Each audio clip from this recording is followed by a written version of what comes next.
Our planet is in trouble. The evidence is piling up. Data, weather patterns, accumulating, building a prognosis we're still struggling to comprehend. One place could hold a key, the Labrador Sea. For those aboard the research vessel Algae, the evidence of global warming is all around them. Pieces of a massive ice shelf float by, cast off by melting taking place farther north. Got some bits out there. Yet in the larger world, skeptics remain. That makes research even more vital, says Smithsonian scientist Walter Adey. The bottom line is we need better models. If you don't have past history to plug into it and then run those models forward, you don't really know what you're going to do. But now, Adey's team of scientists has made a breakthrough. They've discovered a treasure more valuable than any pirate hoard. It may look remote on the map, but the Labrador Sea is critical and highly sensitive to global warming. It's also where the thermohaline circulation gets its start, a global conveyor belt that gently exchanges the cold waters of the Arctic with the excess heat of the tropics.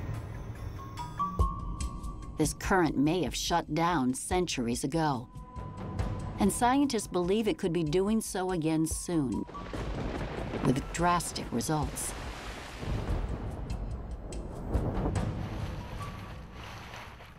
For the research team, the icy waters of this often uncharted sea present challenges. Walter Adey built the Algae to go where most other research vessels can't, in close to the Rocky Islands, where divers have the best chance of finding the treasure beneath.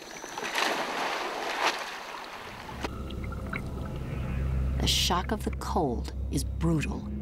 The water temperature is near freezing. This unique ecosystem is called the subarctic. The Labrador Sea is a very special place.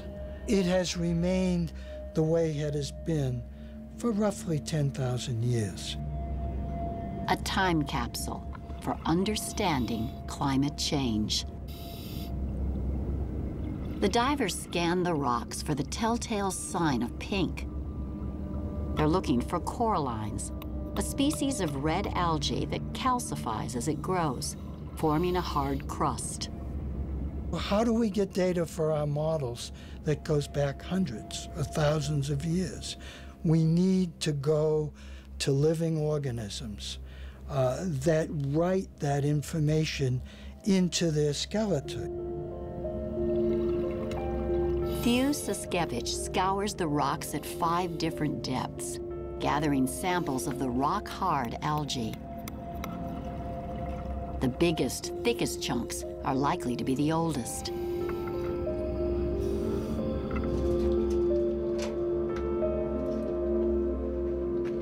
In the Algae's floating laboratory, the team dries and measures every specimen. 10-centimeter specimen, roughly 1,000 years old. Pretty amazing. Back at the Smithsonian's Museum of Natural History, the algae become part of a growing climate archive, which now contains more than 5,000 specimens. And inside every one is a record of its lifetime, just like a tree has rings. A window, back hundreds, even 1,000 years into the past. The scanning electron microscope reveals the tissues and cells. Corallines lay down calcium carbonate as a function of temperature. So by looking at the chemical composition of these crystals, you can tell what the temperature and salinity of the water was at the time that the crystals were laid down.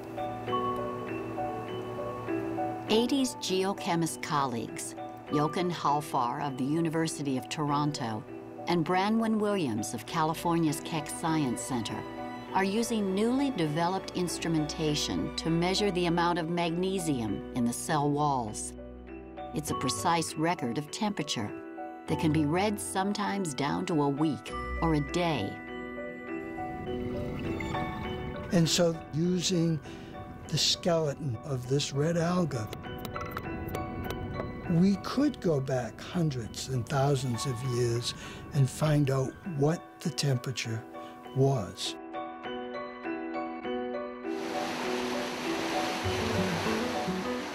The excitement of this search continues to drive Adie and his team back to the icy waters of the Labrador Sea. We know the answers are there, then maybe we'll take a giant leap forward to understanding our climate and how it works.